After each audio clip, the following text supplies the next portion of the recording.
kubwa. Lakini kuna hiyo view unaweza cheki ikiwa down. Ado maana kule maibe. Leto kothi. Na rĩu kwĩna mũndũ ũngĩ ũmotivĩtĩte wa kũhanda kĩrĩa ici? Twĩna no rĩu no nyandĩkĩte andũ a gũkũ. Tondũ no kũmenya gũtũ no nakũ.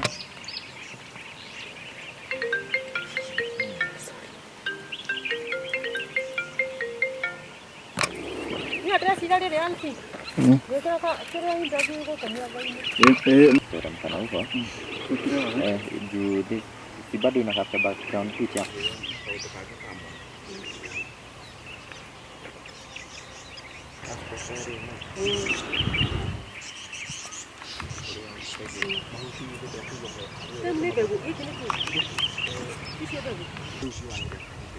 No rĩu menini rĩ ithe gũthomithagia andũ kũrĩma. Rĩu rĩ gũthiaga atĩrĩrĩ ĩtagwo na gĩthũngũ ĩtagwo sustainable vegetation. Kena kwenye processor customer ni aliku.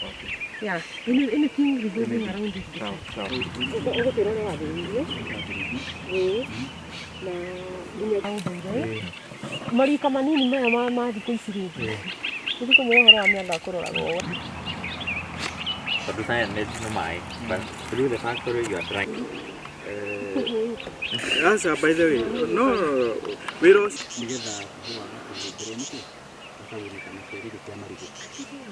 Rĩu nayo tũgĩkinya nĩ kwenja mĩanga kana kũruta kĩndũ gĩkũ kũrĩ marenge na maũndũ. I can put it in the screen. Screen yakwa ngĩthoma rĩ. Tehera arahũra rĩrĩ. System maya. Kũnjĩtĩkĩria ndigekĩre mask. Ndihotaga kwaria ndĩna mask. Mũndũ aciũragia haha oneke nayo.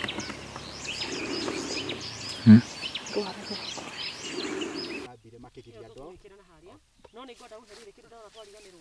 Mahuti ma ũnjĩire nĩ marĩagwo. Kũkũhĩtia gwaka kana kwamba kũreka ũrĩkie cia gwaka. No harĩa rĩ Unaona ni itwarirwo.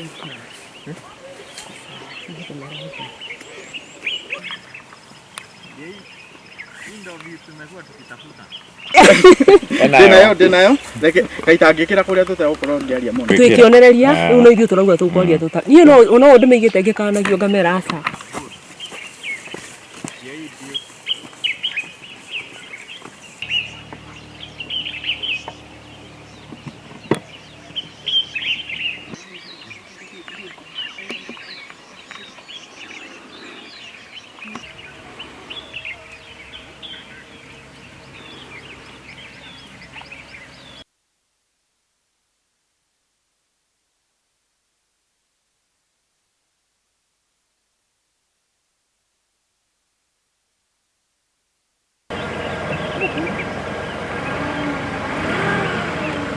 Enya. Reka tuuke. Ono ngĩmĩ Thaici gũkarĩ. Yandia taruma kamwe. Nĩ mĩega mũno. Nĩ tũrũmagĩrĩra standards. Wewe nginya ũhore.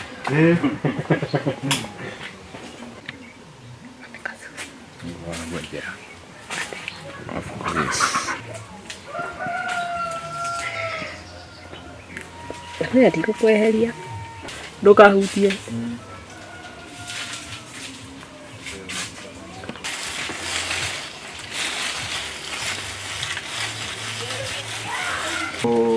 Gũkĩrĩ na kũndũ kũngĩ andũ makĩendagia mĩanga na rĩu rĩ nĩ twĩkaga kĩndũ gĩtagwo decentralized drying atĩ mwanga nĩ ũkoragwo wĩ mũritũ nĩ bulky koguo ũrĩa twĩkaga thĩinĩ wa matũũra marĩa tũkoragwo wambũi-inĩ wona tũkoragwo kũndũ nĩgetha makarehe mĩanga yao nĩgetha ĩgĩkinya kũrĩa factory nĩ maĩ marĩa me thĩinĩ wa mwanga nĩ manyihanyihĩte koguo na makĩgererio dry iria twĩnacio kũrĩa factory iria energy efficient ĩgakorwo no kũrĩa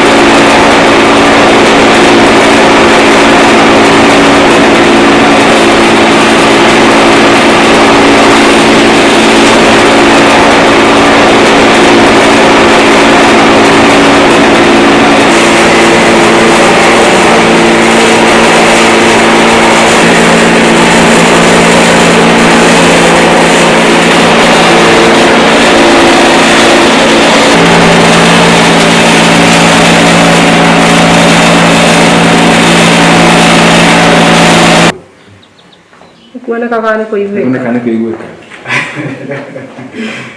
to our processing unit. Here, this is where we do process cassava after collecting it from farmers.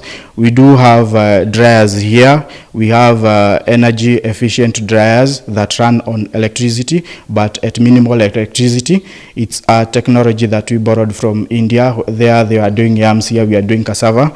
And after we mill this flour, we sell it to other businesses. We are currently operating a business-to-business model. We sell this cassava flour to other businesses that do assorted flours, mixing flours from many sources. And besides that, we are also working on a business-to-consumer model. So very, very soon we shall be availing our cassava flours or cassava products to consumers directly. And maybe I would want to thank our government because of the new policy on blending that the government is coming up with, where soon we are going to, or they are going to require that all millers, whether wheat or maize millers in the country, do have 15% of their flour made from sources such as cassava, sorghum, and millet. And among the three crops that have been identified, cassava is the easiest to farm because it's drought tolerant. It does not need a lot of care like these other crops. So that's plus for the country. And it's important to say that Kenya is not the first country that is implementing such policies. It has been implemented in Ghana and in Nigeria, and it's very important for crop diversification. One of the reasons why we are food insecure is over-reliance on very few crops such as maize, and there is no country in this world that is food secure that has such kind of reliance on a very narrow band of crops. So it's important that our farmers are sensitized to adopt this farming. Of course, we are promoting the improved varieties of cassava, which are better, not like the traditional varieties that took a long time to mature in the farm. At least with these new varieties, a farmer can be assured that their cassava crop is going to be faster maturing. Thank you. And it's also important to mention that when COVID came, we were affected in a way because, as you know, 93% of rice that is consumed in the country is sourced from outside the country through imports. 75% of wheat that is consumed in the country comes from other countries. And when COVID came, countries such as Vietnam, India, Pakistan, where we buy our rice, countries such as Ukraine and Russia, where we get our wheat, they imposed what are known as food export bans. They actually outlawed selling of their food products abroad because there's no one who was sure how the COVID crisis would turn out to be. And we were put at a very dangerous situation in terms of food security. And I can say going forward, we need to promote this kind of initiatives, encourage our farmers to diversify to other crops such as this so that we are able to produce enough food to feed the nation. I'm Murigi. I'm a farmer. I'm an economist and a researcher. And I also work with farmers in the promotion of improved varieties of cassava. And this a project that I started way back since high school. That's about 12 years ago. And the reason why I focused on cassava, especially the improved varieties, it's because in our country, food insecurity is one of the challenges. And yet we have acres and acres of farmlands where a farmer can comfortably grow this crop and produce food for the nation. Now, how we plant the cassava, the stem, the importance of the leaves, and the health benefits. Okay. Behind me is a stem of this crop, cassava crop, improved cassava crop. there is nothing that goes to waste, because from the tubers, these tubers are starch filled. And in fact, it's said that among all crops that are known to man, cassava has the highest concentration of starch. And starch has so many uses, over 300 industrial uses. Amboy, I can tell you, just one Panadol, paracetamol, there is very little content of medicine, paracetamol itself. The rest is starch. What we do, we focus on the long-hanging fruit, especially getting food and feed from the crop. So what we do, or what this project involves, is we do distribute seeds, the improved cassava seeds, to farmers, and after that we also create a market. We do tell farmers that these seeds, or cassava farming, is for their own household food security, but whatever they are able to produce in excess, they can sell to us, and we have a processing unit where we process the cassava into flour and livestock feeds. You also talked of some crops that go hand in hand with the cassava growing in farm. Yeah, right now we are in our demo farm. This is an 5-acre demo farm in Maragua, where we train farmers. It also serves as our breeding ground. That's for seed multiplication. And here we don't dig up the ground. We do conservation agriculture, what is called sustainable intensification. Every crop has another crop that they can coexist with without harming each other and benefiting each other. That's why you hear some coffee farmers told to intercrop their coffee with banana, so that the banana trees could provide shade to the coffee. Now for cassava, to control weeds, we do plant a variety of pumpkin known as the Israel giant. It's very good because it's very vegetative. It grows quite fast and occupies a very large area, so it helps us to smoother weeds, such that we do not have to do any other kind of weed control. And when the cassava crop grows, it forms a canopy.